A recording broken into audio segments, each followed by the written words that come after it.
कभी कभी ऐसा होता है कि आप चुप रह जाते हो, आप बहस नहीं करते, आप सफाई नहीं देते, आप खुद को संभाल लेते हो और सोचते हो शायद समय के साथ सामने वाला समझ जाएगा। आप खुद को ही सपोर्ट करते हो, कोई शिकायत नहीं, कोई ड्रामा नहीं, कोई इल्जाम नहीं, लेकिन फिर भी सामने वाले पर कोई असर नहीं होता। वो आपको इग्नोर करता रहता है, वो वही हरकतें दोहराता रहता है जो आपको अंदर से धीरे धीरे तोड़ती हैं। और तब दिमाग में एक सवाल उठता है, अगर मेरी शांति भी काम नहीं कर रही, अगर मेरी समझदारी भी बेअसर है, तो फिर क्या बचाव है, फिर क्या रास्ता है? यहीं पर ज्यादातर लोग टूट जाते हैं। या तो वो खुद को पूरी तरह खो देते हैं, या फिर ऐसे कदम उठा लेते हैं जिनका पछतावा बाद में होता है। लेकिन सच ये है, खामोशी का मतलब कुछ न करना नहीं होता। खामोशी कमजोरी नहीं होती, खामोशी पलायन नहीं होती। खामोशी का असली मतलब होता है सही समय पर सही कदम उठाना। अगर आप सिर्फ चुप हैं लेकिन आपके एक्शंस डर से भरे हुए हैं, अगर आप बाहर से शांत हैं लेकिन अंदर से बेचैन हैं, तो सामने वाला आपकी खामोशी को ताकत नहीं, मजबूरी समझता है। और मजबूरी की कोई कीमत नहीं होती।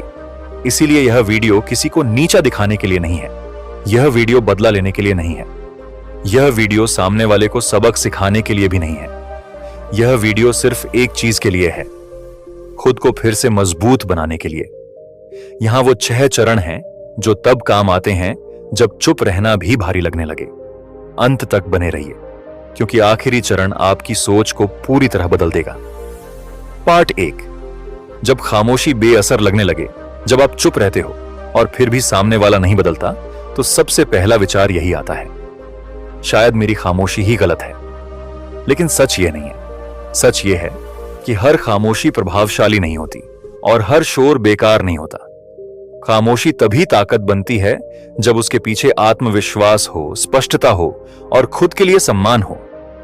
अगर आप चुप हो लेकिन अंदर से डर रहे हो, अगर आप हर पल यही सोच रहे हो कि वो क्या कर रहा है, किसके साथ है, क्या सोच रहा है, तो सामने वाला आपकी खामोशी महसूस ही नहीं करता। उसे यह मजबूरी लगती है, उसे यह निर्भरता लगती है। और यहीं से असली गलती शुरू होती है।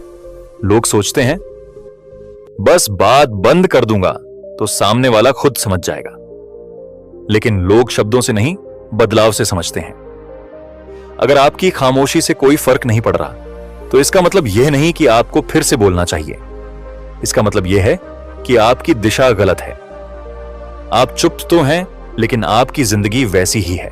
आप उपलब्ध हो, आप इंतजार में हो, आप उम्मीद में हो, तो सामने वाला क्यों बदलेगा? उसे लगता है यह बस बोल नहीं रहा है, बाकी सब पहले जैसा ही है। खामोशी अपने आप में ताकत नहीं होती। ताकत आती है आपकी दिनचर्या से, आपके मानकों से, आपकी आत्म छवि से। जब तक आपकी पहचान किसी एक इंसान से जुड़ी है, तब तक आपकी खामोशी उसके लिए कोई खतरा नहीं बनती। खतरा तब बनती है जब सामने वाला देखता है कि आपको अब उसकी जरूरत नहीं है। पार्ट 2, जब खामोशी दिखाई देने लगे। इस स्टेज पर अक्सर लोग एक बड़ी गलती करते हैं। वो चुप तो रहते हैं, लेकिन सोशल मीडिया पर इशारे देते हैं, स्टेटस डालते हैं, अप्रत्यक्ष बातें करते हैं, और यहीं खामोशी की ताकत खत्म हो जाती है। अगर आप सच में चुप हो, तो दिखावा भी बंद होना चाहिए। कोई घोषणा नहीं, कोई संकेत नहीं, कोई सफाई नहीं, सिर्फ एक साफ बदलाव, बिना शोर के अपनी जिंदगी संभालना। अब आप अचानक कम उपलब्ध होते हो, आप बिना वजह ऑनलाइन नहीं रहते, आप अपनी प्राथमिकताएं बदलते हो और उसका कोई स्पष्टीकरण नहीं देते। यहीं से सामने वाले के अंदर पहली हलचल शुरू होती है। उसे लगने लगता है कुछ बदल रहा है। और इंसान को सबसे ज्यादा डर तब लगता है जब उसका नियंत्रण खिसकने लगता है। पार्ट 3, जब सामने वाला अंदर से हिलने लगे। अब आप कुछ भी नहीं कर रहे, फिर भी बहुत कुछ हो रहा है। आप शांत हो, आप अपने काम में लगे हो, आप अपनी जिंदगी को एक नई दिशा दे रहे हो, और सामने वाला बिना किसी लड़ाई के असहज महसूस करने लगता है। आप ड्रामा नहीं कर रहे, आप आरोप नहीं लगा रहे, आप शिकायत नहीं कर रहे, फिर भी उसे बेचैनी हो रही है, क्योंकि उसने आपको ग्रांटेड मान लिया था। और जब कोई इंसान आपको ग्रांटेड मान लेता है, तब आपकी अनुपस्थिति सबसे ज्यादा चुभती है। अब वह तुलना करने लगता है, पुराना आप और नया आप, और यही तुलना उसके लिए सबसे असहज होती है। पार्ट 4, जब पावर शिफ्ट हो जाती है इस स्टेज पर आप शायद सेलिब्रेट नहीं करते, लेकिन अंदर ही अंदर आप जान जाते हो अब डर खत्म हो चुका है। पहले पावर उसके पास थी क्योंकि आप डरते थे, अब डर नहीं है और जिस दिन डर गया उसी दिन पावर शिफ्ट हो गई। अब सामने वाला आपकी बातों से ज्यादा आपकी अनुपस्थिति नोटिस करता है। आप कब नहीं आए, आप कब नहीं बोले, आप कब नहीं रुके, यही सब उसे परेशान करता है। अब वह कहता है तुम बदल गए हो। लेकिन यह आरोप नहीं होता, यह कबूलनामा होता है। पार्ट 5, आखिरी परीक्षा। अब सामने वाला आखिरी कोशिश करता है, कभी बहुत मीठा बनकर, कभी इमोशनल होकर, कभी आपको दोष देकर, लेकिन मकसद एक ही होता है, देखना कि आप अब भी हिलते हो या नहीं। यहीं पर ज्यादातर लोग हार जाते हैं।